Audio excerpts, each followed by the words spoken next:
Hello, everyone. Welcome to our webinar. My name is Alyssa, and I focus on PR and marketing at MicaSense. So we'll give everyone a few more minutes to log in and get settled before we start.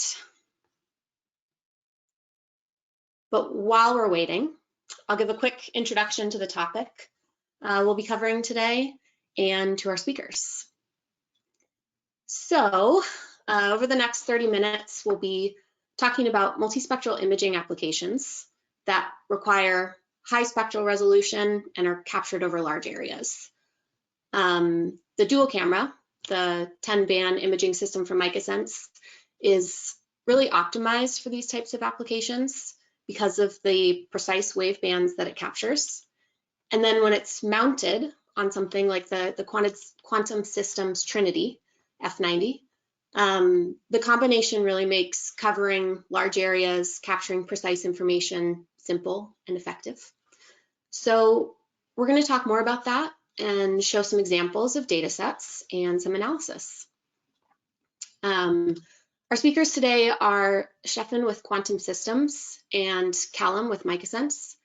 Both are experts in GIS and remote sensing and work as technical liaisons for customers, partners at each company. I think it looks like we've gotten most people online, so I'm going to turn this over to Callum to kick off the webinar. Thank you. So for the webinar today, the general agenda is we'll give a little brief overview as to our two companies, MicaSense and Quantum Systems. We'll then move on to the dual camera system and a very brief, quick discussion on the different bands that are in use, the integration itself, and then we'll jump straight onto the data dive where we'll have a look at our interactive web map platform. We'll look at 3 data sets, one on the Pacific Northwest coast in Oregon, and then we'll look at 2 data sets in Germany in the same location but at different times of the year in Penzing. Then we'll do a little bit of analysis and see if we can calculate some algal cover from those 2 data sets over time. And then we'll move straight on to the questions. So the brief overview, MicaSense is the most trusted brand in drone-based multispectral imaging. We're based in Seattle, Washington, in the US, and we are a team of engineers, remote sensing scientists, and GIS specialists. We have a global presence in over 70 countries through our reseller network, and our data can be processed in many third-party softwares. We're very much data agnostic. Yeah, hi everybody. Also from my side, a warm welcome from the cold and snowy Germany. I'm very happy to welcome you all today at our joint webinar. Talking a little bit about quantum systems, where the dual camera can be integrated. We're delivering a leading VTOL fixed-wing UAS since 2015, now with 3 models with the Trinity for the commercial sector and the Vector Scorpion for our governmental line. All our parts, all our UAVs are designed, engineered, manufactured in Germany. Several patents are also granted and presented by more than 70 resellers all over the world, around the globe and every continent. And we also try to give a customer value through strong strategic partnerships, such as partnerships with MicaSense, with the German Armed Forces, with Trimble, Pix4D, Esri, the Deutsche Bahn, the railway company in Germany, and Alterian in the governmental sector, to just name a few. Actually, yeah, as you see on the picture, we are more than 80 employees and still growing. Thanks. Yeah, so the dual camera system, it's essentially a fusion of our existing Red Edge MX sensor with a new sensor, the Red Edge MX Blue. And we basically combine 2 5-band sensors to give us 10 narrowband multispectral wavelengths for remote sensing purposes. It comes with the calibrated reflectance panel and the downwelling light sensor, which is standard with all of our products. In terms of the bands themselves, they were chosen to offer a comparable range to traditional satellite providers such as Sentinel-2A, Landsat-8. So you can see on the graph here the different wavelengths we have and how they're mirroring the traditional satellite platforms. None of our bands are overlapping in any of the wavelengths, and there's no duplication there at all. We see this 10-band system very much as a kind of, it's a great platform for advanced classification, for machine learning pipelines, and really for species detection as well. When you've got a lot of different, say, vegetation types, which are often very similar in their spectral response, then when you have 10 bands of information, it's a lot easier to create classification models and tools to be able to identify and detect these different species. There's also huge potential for generating your own indices, whether they're traditional remote sensing ones or your own custom indices based on the 10-band combination. Trinity F90 Plus on the previous page, Callum already showed the payload bay where our sensors are integrated. As you can see here in the slide, we have integrated a lot of different payloads, 2 EO sensors, high resolution sensors, the Sony UMC, the Sony RX1, 42 megapixel camera, all the spectrum MicaSense offers from the Reddish MX, the MicaSense Altum, also the dual Reddish we're talking about today, and benefit, I think, the best of both worlds. We have a combined payload compartment with the Reddish MX combined with the Sony UMC. So get in one flight, you get a high resolution EO RGB image as well as a multispectral image. Then we have quite very new 2 special sensors. We have new the LiDAR Cube 240 and a combination of a Sony UMC and a thermal camera from FLIR. As you can see, the Trinity F90 Plus is very lightweight. It's just 5 kilogram takeoff weight, but you can fly more than 90 minutes. Maximum range around 100 kilometers, 700 hectares, of course, with a low overlap, but you can make 700 hectares in 100-meter altitude if you want to. Command control range also designed for beyond visual line of sight flights up to 7.5 kilometers, see 4.7 miles. The payload compartment is able to integrate any sensor as less than 700 grams. Up to 700 grams, the Trinity is able to carry. The optimal cruise speed is 70 meters per second, so 33 knots. The wind tolerance also very interesting for such a lightweight, small UAV. We are capable up to 9 meters per second wind tolerance at ground during takeoff or landing, and in cruise speed, the wind tolerance is even higher, up to 12 meters per second, which means 23 knots. The telemetry link is a classical 2.4 gigahertz sensor link. Operating temperature, most of environments from minus 12 degrees Celsius to up to 50 degrees Celsius. So we have clients from Scandinavia to the tropics, Indonesia, Malaysia, South America. A lot of customers also in the USA, in desert conditions. So, and you see the size of the Trinity is not very big. It's just almost 2.5 meter wingspan, so 7.85 feet. So if you have any questions to the Trinity itself, in the Q&A session afterwards, we can talk about a little more about the Trinity. Thanks, Callum. It's still my part. The integration of all our sensors. So as you can see, all sensors are fully integrated, as we showed on a previous page with the payload compartment. It's just plug and play, just swappable payloads. If you, for example, purchase more as one payload, you can easily detach it, attach another one. Just in our planning, our proprietary planning software, or Cubase 3D, you can just choose payload, and all the integration is done. You will see the proper overlap, and anything you need for planning is already integrated. And you know maybe that all of the MicaSense sensors come with an integrated GNSS signal. So we have already the GNSS position of the pictures. But if you need a higher accuracy, a PPK accuracy, that's also possible. If the sets are PPK is available, so you can use it afterwards for post-processing in any software you want to. For example, Metashape, Pix4D, Mapper, or any other. Okay, thank you. Yep, so now we'll go on to the data dive. And what we're going to use for this is the interactive web mapping viewer that we have at MicaSense. And we can see the links below here. So we're going to look at Netarts Bay and Penzing in the spring and Penzing in the summer. You can also, if you're interested, follow along on this link. And when you get into the viewer, you can just press this gear here, this cog icon, and you can search for quantum and you can find all the data sets which we're looking at today and just press the map icon. So I'm going to swap now to our first data set, which is Netarts Bay. So we'll just swap over here. And yeah, so very quick overview of the platform itself. We've got a control bar on the left. Obviously, we've got the main imagery centered in the middle, a little bio here. In this particular case, this is Netarts Bay or Spitting Bay area along the Oregon coast.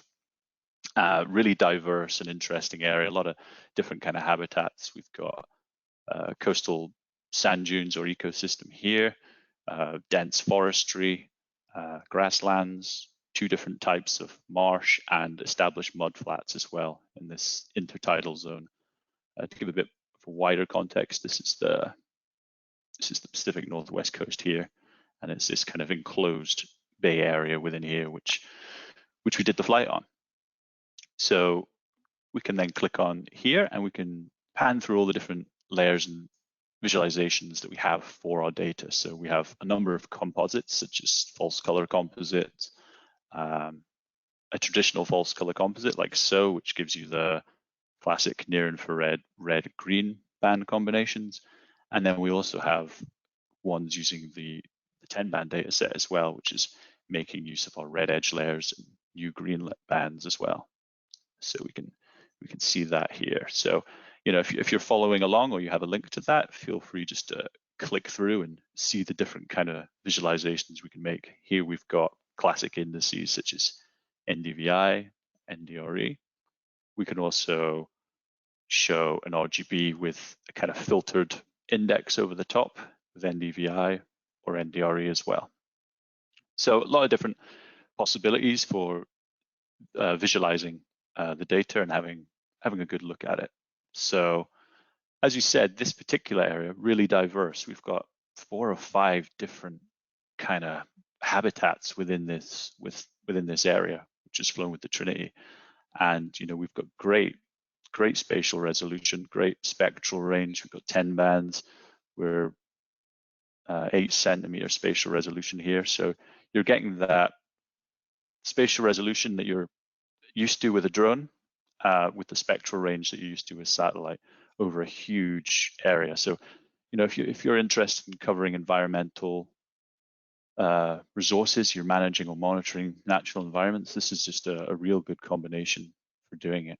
In terms of areas of interest here, what I'm going to do is I'm going to focus on 3 different areas and just talk in a wider kind of context as to how you could maybe use this data in your own fields perhaps, or just in the context of this data set itself. So we can have a swap over here and we can see in these different composites.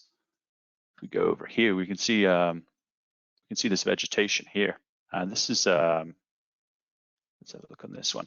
This is a dense eelgrass bed. So this whole area has got quite a lot of eelgrass. There's a whole load of different species and intertidal vegetation colonizing this area, but this part here is all dense eelgrass, and it's really important. Eelgrass is a kind of, I guess, indicator species of water quality in the environment itself. It's pretty important in terms of climate change nowadays, in terms of it's a huge blue carbon storage, so it absorbs a lot of carbon and produces a lot of oxygen as well. In this particular area, there's a big focus on shellfish, crabbing, and oyster fisheries. It's a big part of the economy and the local area. And a lot of the species, and I guess the whole food web, is dependent upon areas such as these eelgrass beds. They provide shelter to fish and species from predation. And there's been a lot of research into how their ability to store carbon can actually create localized hotspots where the acidification or the carbon level within the water is actually lower than surrounding areas without eelgrass. And that's really important for shellfish and things like oysters, where they're really sensitive to the chemistry of the water itself. It's important to manage these for climate change reasons, for economic reasons, ecology reasons. They are very sensitive to acidification, climate change, things like fishing and dredging. So if we're able to fly or survey areas like this, determine the extent, the quantity of these species, we can monitor over time, and we can effectively manage that natural resource, which is something we should always be doing if we can. One of the other things is it's got competition with other species of eelgrass as well, and other non-native species. So using the 10-band system, if you've got two species which are really similar, if you were using traditional 5 bands, it might be difficult to differentiate. If you've got 10 bands of information, you've got a lot more scope for classifying and detecting the two different species types. So real interesting use case there. If we move over onto this side now, we can focus more on the kind of coastal geomorphology. So if you think about a traditional dune system, you kind of have these pioneer grass species which are really resistant. They're very haline and resistant to the wind and salt and being submerged by the tide as well. And they bind onto the sand, and they basically accumulate organic matter. And over time, you go from pioneer species to dense forestry when the whole coastal cycle completes. That's a very quick rundown version, but that's generally how it goes. You might want to be able to monitor that. It's really important. Why? For coastal management and ecology, and just for keeping the quality of the environment high, but also for humans ourselves. You know, we live in typically coastal areas across the world, large urbanization areas very close to the sea itself, and these offer great flood defenses. It's great flood prevention method, and it's natural. If we build over these kind of areas, obviously we wouldn't do it on this spit, but if you take it in any other location, you are potentially limiting yourself or your natural capability for defense against things like storms, tsunamis, that sort of thing. So when you look at it in that kind of overview context, you've got this whole forest area which has come from this coastal bit, and it offers us natural protection. The other element that you might be interested in is, well, from a forestry perspective, what are these trees? Like in this whole area, we can see a real dense array of signatures, and we can see easily there are different species within. I'm seeing within this 1073 composite 3 or 4 real clear different signatures which we could classify and detect. We've got things like real dense Sitka spruce in here. We've got shore pine, evergreen shrub, western hemlock. On the lower kind of undergrowth area, I think there's real dense outcroppings or cover of salal. So it's a real dense area, really varied. And in this context, I think it's important for sort of flood prevention and just showing, we can classify different species, and if we can classify and we can quantify, we can monitor changes over time.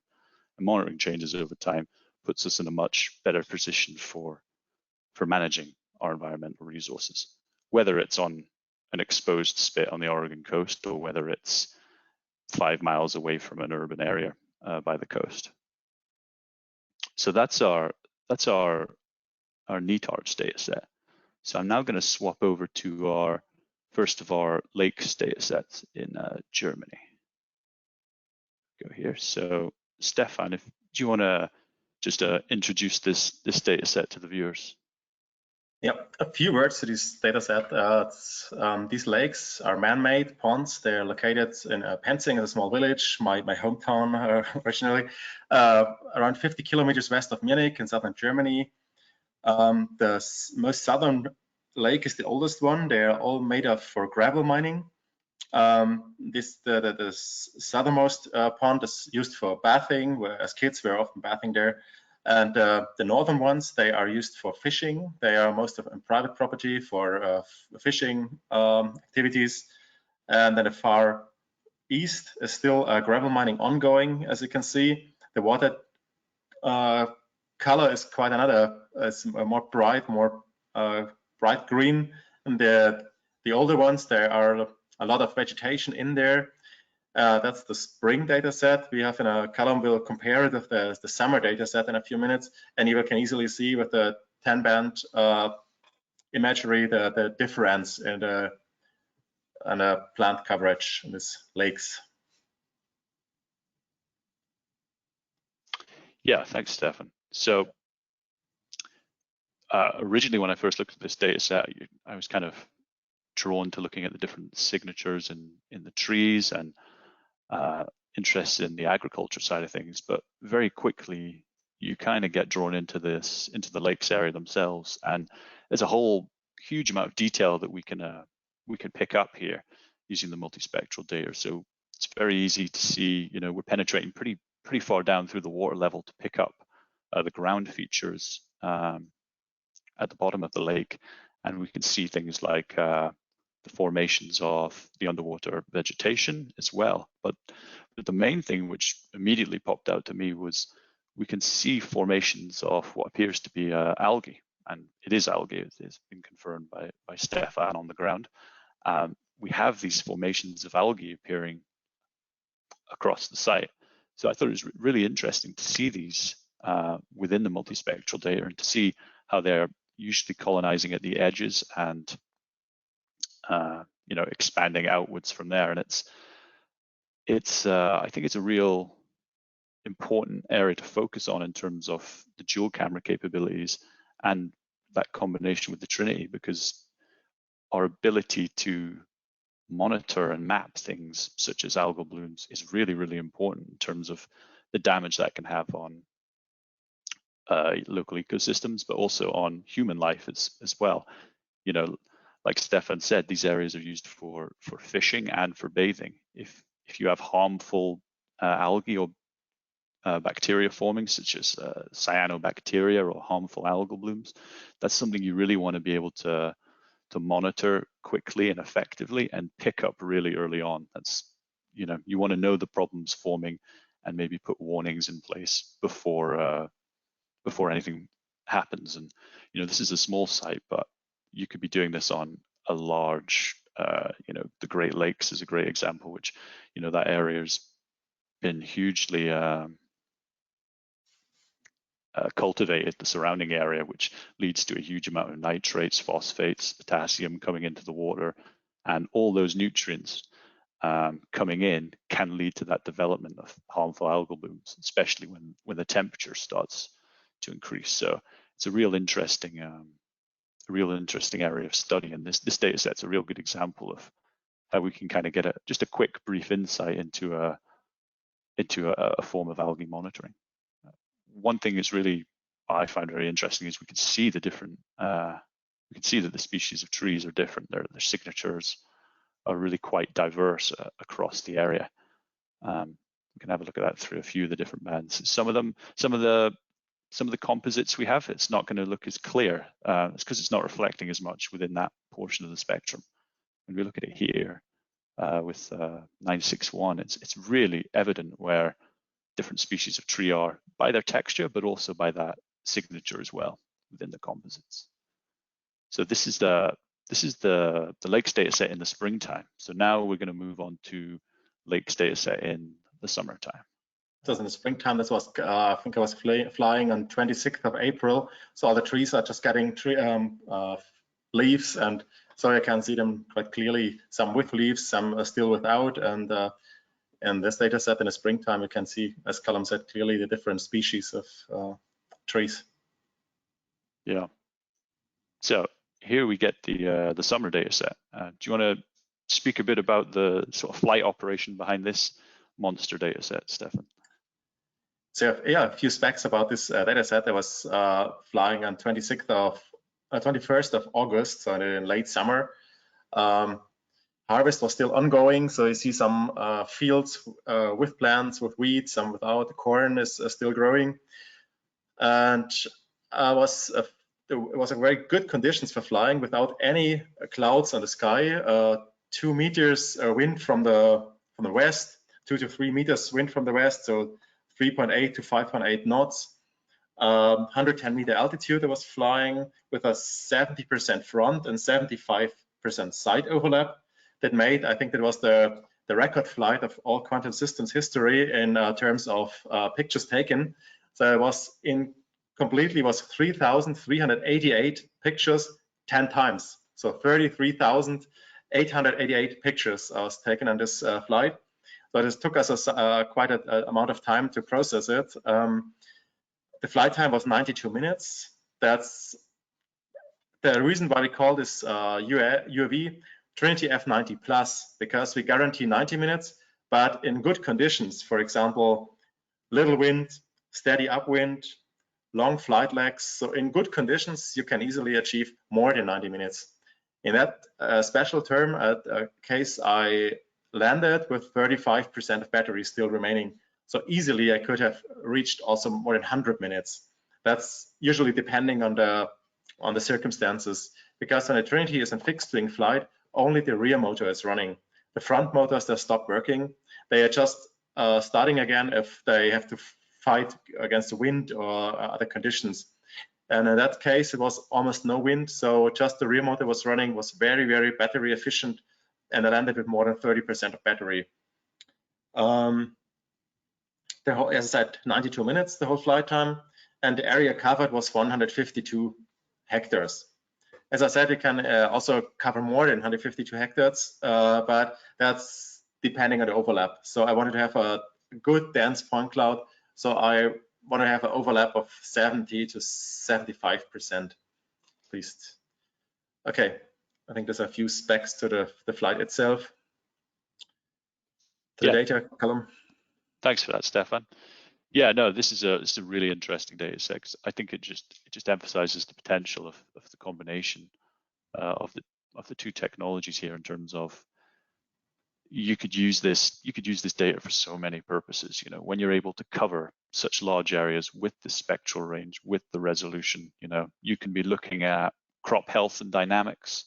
You could be looking at forestry inventory. You could be differentiating species, removing invasive species perhaps, or species which aren't desirable within your stand count area. You could be looking at the health of the forest in general. And then you get back to our water and we can see the algae as well. And we can see the algae forming and how that's changed over time from summer. So we can snap back onto here and we can see large formations have appeared within these fishing pond areas.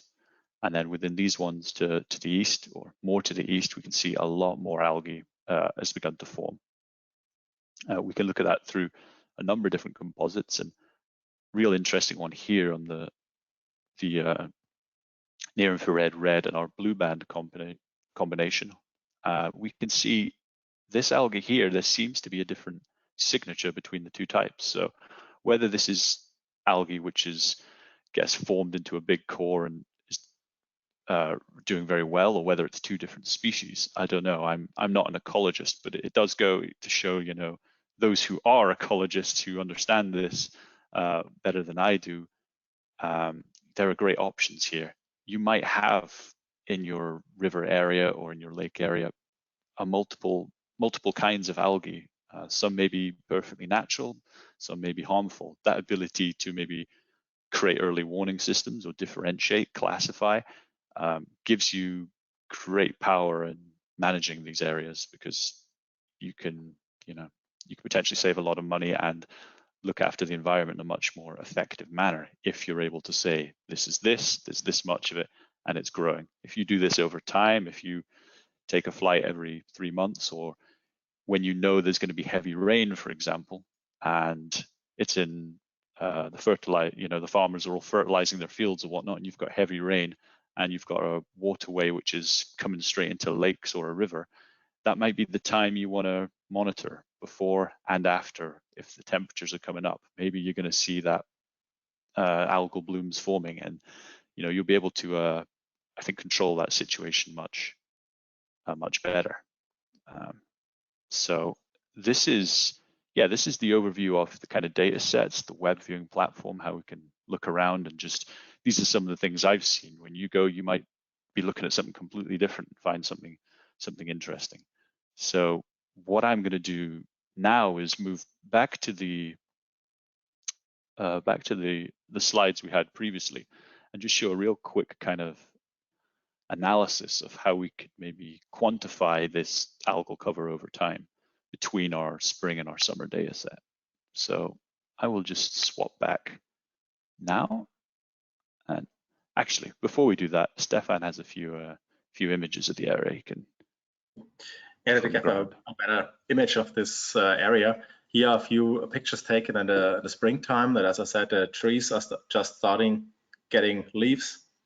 In the middle, right in the middle, is this small bathing platform you see in this bathing lake.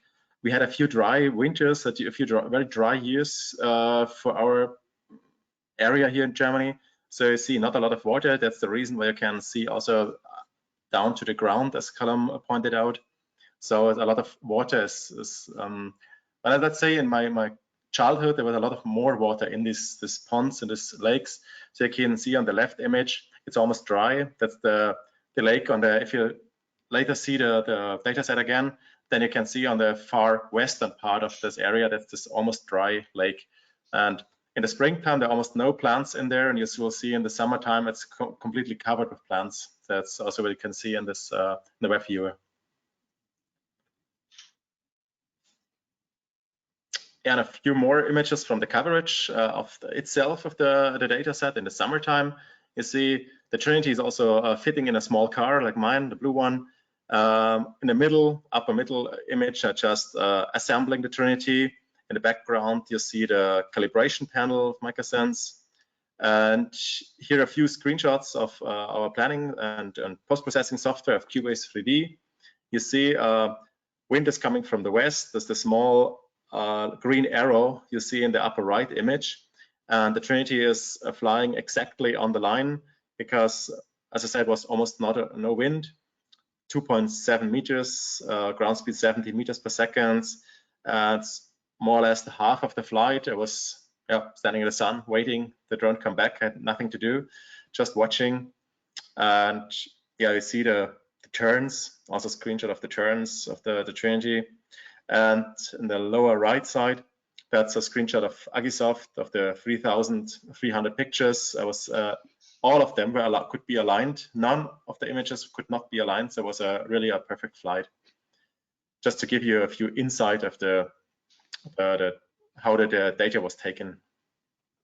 Thanks. Yeah, so into the kind of little brief analysis I've done on the kind of algae within these two pond areas. So this is the kind of workflow that or the brief methodology, I guess, I've adopted, which is number one, creating a lakes or a vector polygon.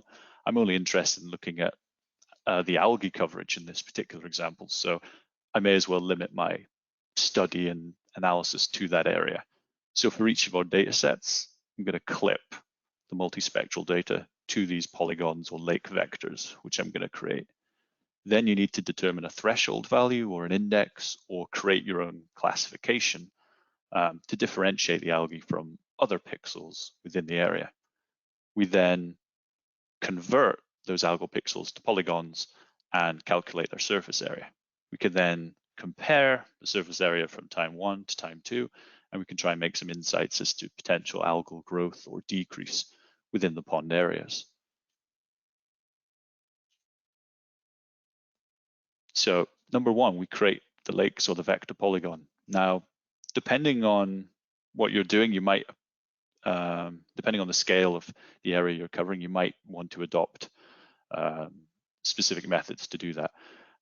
If you're only dealing on a site like this and you're going to monitor it for the next however many years for the quality, you might just create very high, well, not like I've done here, but you might just create a very high resolution polygon around each of your lakes and use that as your kind of area of interest for your analysis.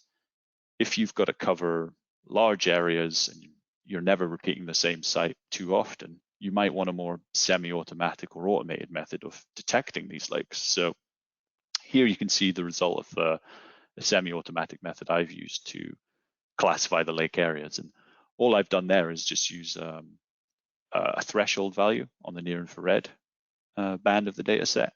And we know that the water doesn't reflect too much light, it's absorbing it, it's not penetrating through. And we can use that knowledge and say, okay, well, if the reflectance is low here, we can easily threshold water bodies using near infrared data.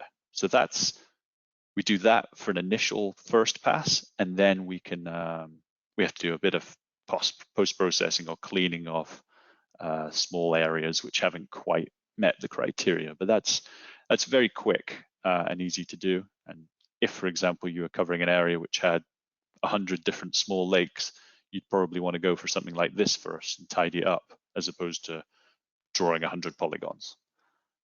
Or I know I would anyway. So here we end up with what the output is comes from that sort of threshold and classification. There are a few areas where it could probably be improved or tweaked a little bit, but on the whole, for our purposes, it's perfectly sufficient. So here we are clipping the multispectral data set to that area, and we're only interested in the data within each of these individual ponds. So here's our first our spring data set, and I then basically create a classification on some of the algal pixels. So I drew representative polygon areas around a few of the pixels I considered to be algae, and I trained that in a maximum likelihood classifier. That was within QGIS, the free open source software. And we ended up with a classification like this. We can toggle back and forth, and we can see the algal areas appearing in the southern bathing pond, that real large area there. Just north from it, we can see a good distribution, and the scatterings on the edges of some of these other ponds. This far left pond is really interesting because I think it comes close to what Stefan was saying earlier on, in that I don't believe that this is actually algal coverage. It's pretty large, and when we look at it here, it kind of looks like it could be. You'd need to go on the ground to confirm, but my feeling is that the water level possibly got very low in that pond, and we're actually picking up the aquatic vegetation as algae in the classification. I don't know for sure. We'd need boots on the ground to determine it, but it's certainly, that's my initial feeling when I look at that one compared to the rest of the ponds, which follow a much more expected pattern for that time of year. So we can then move on to the summer flight, and you can just see from the RBG alone that kind of distribution seems much higher in the lower pond, the southern pond, and these two big ones here along the edges for sure. So we can then do the same classification, and we can see there seems to be a large increase of the algae which we're picking up from spring to summer across all of the ponds. That top left pond's looking a lot more like I'd expect it to in terms of the algae coverage. So yeah, we can see that by taking our data, by limiting it to the area of interest and using a classifier or an index or a threshold value, we can classify potential areas of algae. Now these are polygons, so we can just calculate the geometry of all these areas for each pond and say in pond 1, 2, 3, 4, or 5, there's been X amount of algae coverage or potential algae coverage, and we can compare that from time 1 to time 2 if we want. Here we can see this isn't a direct comparison, but it's putting the two data sets together and seeing what was present in the spring, what was present in the summer, and what was present throughout both of them. So the immediate one we can see is this bottom area has clearly been there the whole time. Whatever formation there is lasted throughout spring to summer. Whereas here in spring, this area seemed to have died down a bit and has spread more or is more prevalent in the northern area. This section, there was very little in spring and really, really densified in summer. So we can see, we can see how those changes have occurred, and we can see how those changes have occurred over time, and we can understand the proportion of them as well. We know what the area of the lake is because we have the polygon of it. We know the area of each of our classifications within the lake. So we can then report on maybe the percentages of algal increase. Depending on what you're interested in doing, you might prefer this kind of high resolution approach where you're seeing individual clusters of the algae. If this is a real harmful stuff, maybe you need to know exactly where it is to be able to send people out to deal with it and manage it in that way. If it's not a harmful situation, if it's just a large buildup of algae, maybe you're only interested in a large aggregated number. So we could do something like this. We could simply take that area of algae from time 1 and time 2, and we could compare, we could take the percentage of algae for each one and just calculate that difference. So if it's blue, it's a negative. So there's been a decrease in algal coverage from spring to summer. If it's orange, there's been an increase. The two, you can immediately see these two over here. These are the gravel mining areas, which typically had very little algal coverage at any point. You might not be, you might put a limit on the percentage you're interested in looking at or monitoring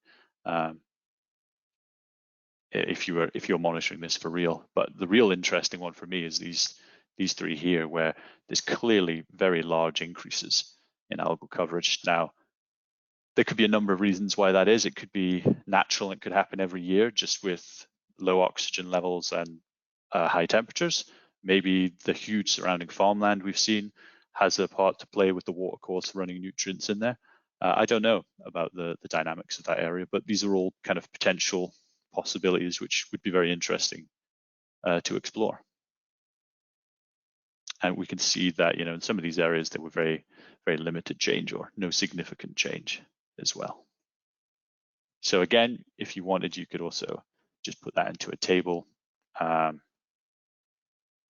And you could do this for spring, summer of, each year. If you were going to do a monitoring program, you'd maybe do this 2 or 3 times a year and for however many years and compare that change. And you could visualize it like this, or get a table with the actual areas in meters or acres or whatnot, and start to build a real time series data set, an understanding of what's changed, where has it changed, and why, and how could you then go in there and either rectify the situation or just monitor and manage it.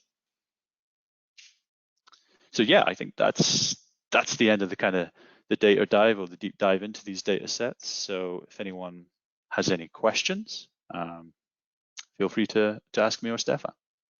Yeah, Callum, we've got actually quite a few questions for both of you. So I might read them off and then have you guys answer them if that's all right. Sure. So the first one, I think is for Callum. And the question is, do you see any advantages of 10-band imagery compared to RGB for digital phenotyping? Yeah, I think for phenotyping, especially if you're doing those kind of closed trial plot areas, you want to be monitoring it potentially, depending on what you're looking for, in as many different bands as possible to pick up spectral response of maybe uptake of nitrogen and nutrients. Yeah, so I'd say it could be very useful, but again, it depends on the particular cultivar or variant that you're monitoring. Every species absorbs or reflects light in a different way within the spectrum. So for some things it may be very useful, and for some things it might not necessarily be useful. There's a tool for everything, and yeah, for some things definitely. Okay, thank you. And then a question for you, Stefan. Did you establish ground control points so you could compare the time series? Think specifically about the ponds.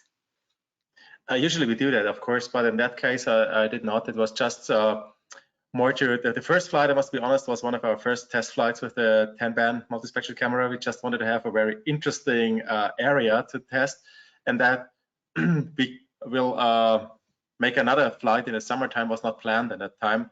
So in that case, I must be honest, we had no ground control points. Yeah, to further go on that, so for my analysis of that was very much a manual georeferencing of each of the flights based on common points like roads and building edges to line them up as best as we could for the comparison. Okay, thank you. And then a quick kind of operational question. What happens if for any reason the UAV loses GPS connection during the flight? The connection itself is not a problem. That's for you, Stefan. Sorry, I assumed that. So first, the connection, let me say, if it loses the link to the ground station, it's not a problem. We can fly a link loss for a certain time. You can say how long you will allow the UAV to fly a link loss, and that if you lose GPS connection, then the drone will come back to the home waypoint. So we'll not lose the drone because of GPS loss of connection. It's remembering its path, and it's also kind of that's the ability to fly home without GPS connection. Great, thanks. And then one about the sensors for you, Callum. Can you talk a little bit about, we've got a few questions about this, so I'm going to kind of summarize. Talk a little bit about the alignment and correcting for the offset of the 10 lenses in post-processing. A few questions about if the images are aligned, if they're aligned when they are raw images, and then how you align it in the post-processing. Sorry if my internet cut out. Yeah, no, that was all clear. So yeah, with any of our sensors, when you get that image capture and you have 5 bands per capture or 6 or 10 bands, each of those is slightly offset as they're all each individual imagers. There's a number of ways in which you can, I guess, align them so they are aligned at a common reference point. Typically, it's not something the user really needs to worry about too much. When you take this data set or any of these data sets into Pix4D, AgiSoft, or SimActive Correlator 3D, each of these software understand the metadata within our images, and they know that image 1 to 10 from capture 1 belongs together and they need to be aligned. What they do within the software is use photogrammetry to detect key points across those images and align them together. So when you have your final orthomosaic, everything will be very much aligned and in exactly where you'd expect it. So it's not something the user really needs to worry about unless they're, potentially if you're capturing data very close to the ground, you might have issues there. But photogrammetry method of correcting for that is very, very robust. So it's actually it's very good at the close range rectification as well. Thanks. And I am getting quite a few questions about recording in links. So I just want to clarify, this is being recorded. We will send out the recording after everything is all over. And then we will also send out the links to the data sets so that you can view them on the MicaSense viewer. So no issues there. I think we've got time for a few more. Let's see, one about shadowing. How do you correct for shadows in the data set, and does this impact any of the reflectance and such? Yeah, correcting for shadows is kind of, I think, it's sort of the golden egg of remote sensing. I think in general, it's my best advice for dealing with shadows is to just always try and fly when you're not going to get shadows, which isn't helpful if you're constrained by weather and conditions. There are post-processing methods in which you can attempt to do it. I wouldn't recommend them for our data. If you're doing scientific analysis or whatnot, it's a very complicated process to try and correct for shadowing across 10, 5, 6 multispectral bands. So it's, yeah, my advice would be to always sort of fly within 2 hours either way of sol or noon, and try and, in wherever location you are, to try and reduce that effect of shadows. Because yeah, it will affect the indices and what you're seeing on the ground potentially. I know for some of the classifications I've done, depending on the level of shadowing, I can still classify features within the shadows which I couldn't see from the RGB imagery. And it was I could see them if I was really zooming in and having a look. So there's still a lot of information and data there which can be used. It might not look like it, but in many cases you can still get a useful output out of it. But yeah, prevention is better than cure in this case. Yes. Okay, thank you. And then one for you, Stefan. So can you control the speed of the Trinity, or does it always fly at the max speed? There's a certain range of control speed. So the speed, well, usually you're flying, especially in 100 meter to that you have a certain forward overlap. It's recommended to fly 70 meters per second, but you can also increase the speed up to 20 meters per second. I don't know in knots what it is, but you can calculate it yourself. It is a speed range between 70 meters and 20 meters. So if you're flying higher, for example, 300 or 400 meter, then you can easily increase the speed and have also a certain overlap, the sufficient overlap. Great, thank you. Yeah. And this could be for both of you, actually, depending on kind of your experiences. We're getting a few questions about flying over water, specifically one, on a cloudless day, are there times that you want to avoid mapping over water? Sorry, I missed the last part of that. It broke Me too. up a bit. Oh, sorry, my internet. Just about flying over water. Are there better times to do it, especially on a cloudless day? Is there a good time to fly over water? And I think either of you could comment on that, but maybe Callum, you could go first. Sure. I think it depends on what water it is you're mapping. So in this lake example, or these ponds, they're quite small water bodies. You wouldn't expect too much wave action from the wind or anything like that. So the stiller your water is and the less reflective it is, i.e. if it's a cloudy day, the better it is, or the easier it's going to be to create your outputs at the end. When you use photogrammetry to reconstruct these areas, water can be notoriously tricky. Not only does the highly reflective nature of it affect your output orthomosaic, but the fact that, if you're doing a coastal survey, that water is always moving. And that is a nightmare for a process which relies on creating structure from motion. If it thinks one point is in one location, then it suddenly moves.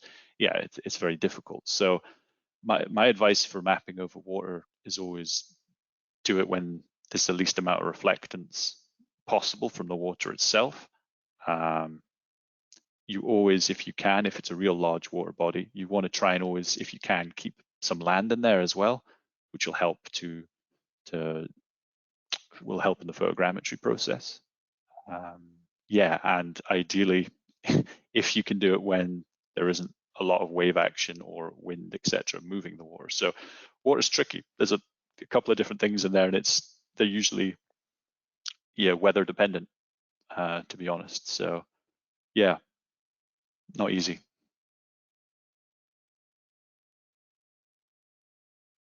Perfect, thank you. I think we'll do one more, and then to be sensitive to everybody's time schedules, we'll end the webinar and then follow up with any of the questions that we didn't answer. We'll reach out to you guys directly to make sure that everything gets answered. The last question is for you, Stefan. What operating systems is the flight planner software available in? So our flight planning software, this Cubase 3D, is based on a Esri SDK architecture, and can be used in Windows, just Windows actually. Cannot be implemented on a Mac, on Apple surrounding. Okay. And I will promise you to answer. I saw a lot of more questions. We cannot answer now, that was short of the time, but we will come back to you with all the answers. Of course, we will work on them tomorrow and give you the answer in written form. Yes. Yes, we definitely will do that. We'll send out the recording as well. And like I said, the links to those data sets so that everyone can view them on their own time.